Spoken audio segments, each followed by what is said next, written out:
अच्छा, एक कल्पना करते हैं। मान लीजिए कि हम किसी पहाड़ी ढलान पर चल रहे हैं और दूर ना हमें एक झाड़ी दिखती है जिसमें जैसे आग लगी हो, चमकीली लाल एकदम दहकती हुई ज्वालाएं। वो आग की ज्वालाएं। हाँ, लेकिन जब हम पास जाते हैं तो पता चलता है कि ये आग नहीं बल्कि एक पौधे पर खिले हजारों फूल हैं। बिल्कुल। और इसी अग्नि की ज्वाला या फायर फ्लावर से आज की हमारी गुफ्तगू शुरू होती है। ये फूल सिर्फ खूबसूरत नहीं है, इनके अंदर हजारों साल पुराने राज छिपे हैं। बिल्कुल, और यही राज आज हम खोलने की कोशिश करेंगे। ये पौधा है धातकी, जिसे विज्ञान की भाषा में वुडफोर्डिया फ्रूटिकोजा कहते हैं। तो आज का हमारा मिशन है इस फायर फ्लावर के रहस्य को सुलझाना। हम ये समझने की कोशिश करेंगे कि प्राचीन वैद्यों ने सिर्फ देखकर, चखकर और महसूस करके इसके इतने गहरे गुणों का पता कैसे लगाया। ये सफर बहुत दिलचस्प होने वाला है।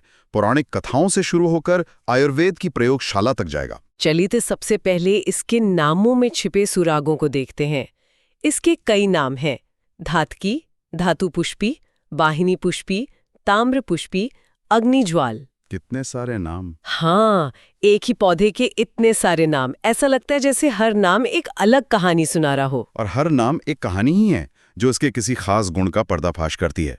जैसे इसका सबसे आम नाम है धातकी या धातु पुष्पी। धातु पुष्पी जी, इसका मतलब है टिश्यू का फूल। टिश्यू का फूल मतलब शरीर के धातुओं से इसका कोई लेना देना है। सीधा लेना देना है।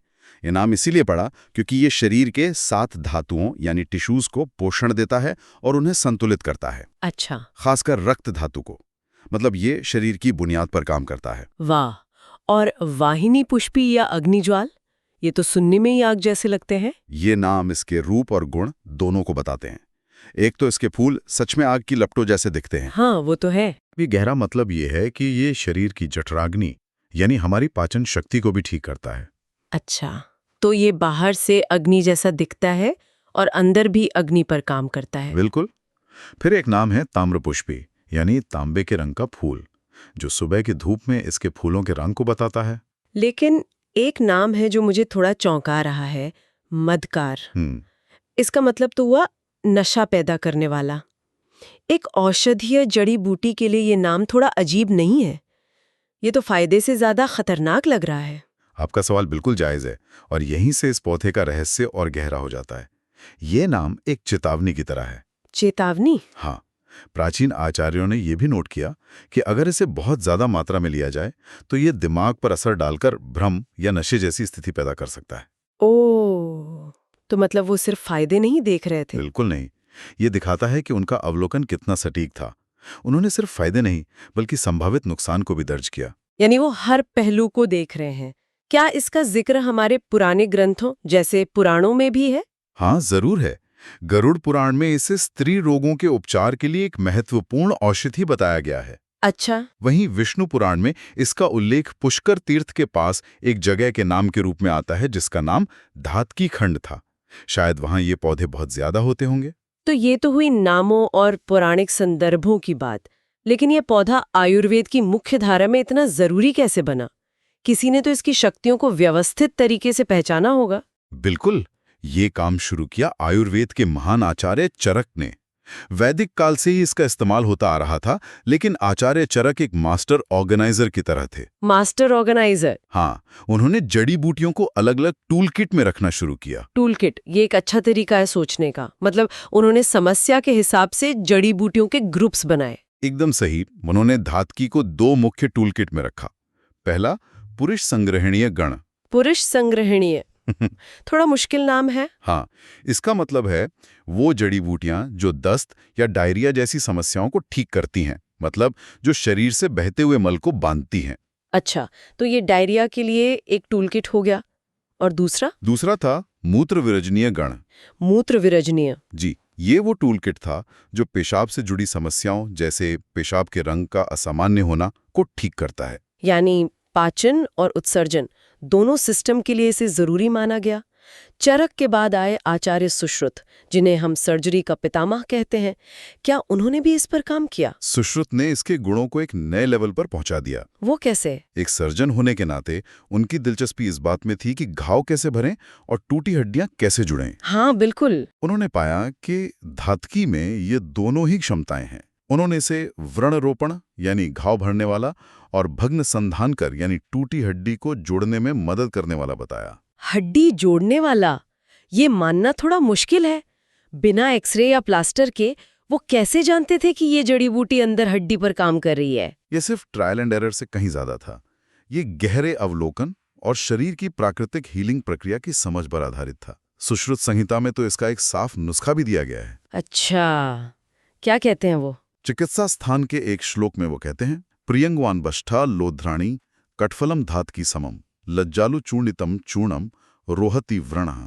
वाह, इसका मतलब क्या हुआ? इसका मतलब है कि प्रियंगु, लोध्र, कटफल, धातकी और लज्जालु यानी छुई मुई का चूर्ण बनाकर घाव पर लगाने से वह भर जाता है। तो ये एक तरह की 2500 साल पुरानी सर्जिकल रेसिपी है। बिल्कुल।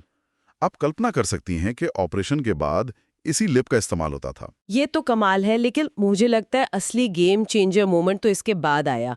किसी ने धातकी का एक ऐसा इस्तेमाल खोजा जिसने आयुर्वेदिक दवा बनाने के तरीके को ही बदल दिया। आप बिल्कुल सही जगह पहुंची हैं।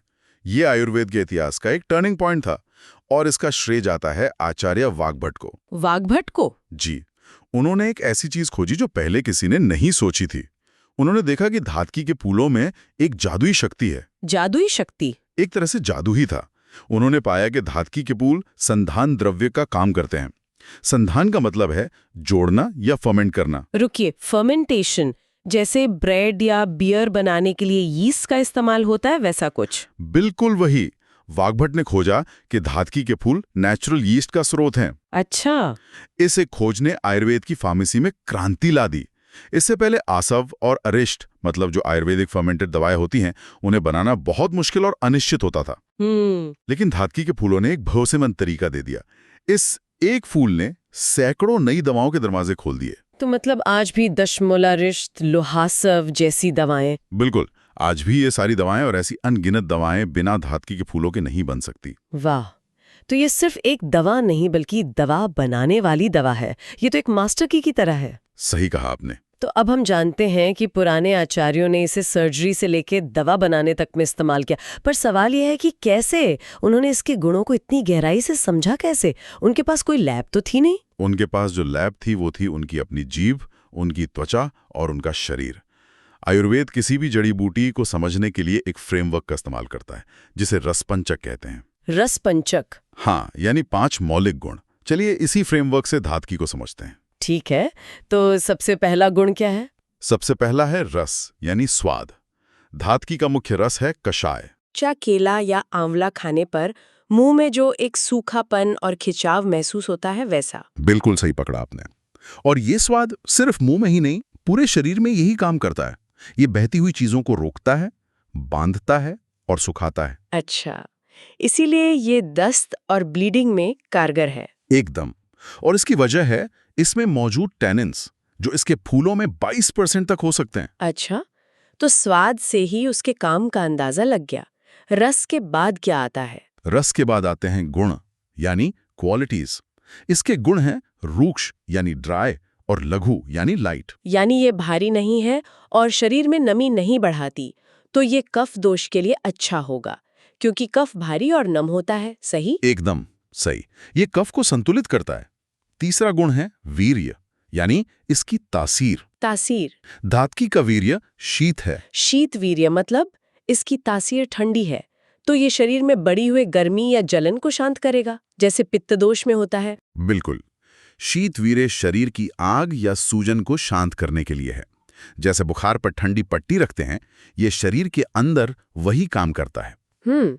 इसीलिए ये जलन, ज्यादा प्यास और पित्त से होने वाली ब्लीडिंग में बहुत फायदेमंद है। ठीक है, तो स्वाद कसैला, गुण सूखे हल्के और तासीर ठंडी। चौथा गुण है विपाक।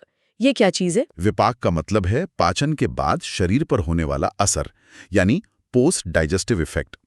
ये किसी खाने का आफ्टर टेस्ट जैसा है, लेकिन पूरे शरीर के लिए। दिलचस्प है।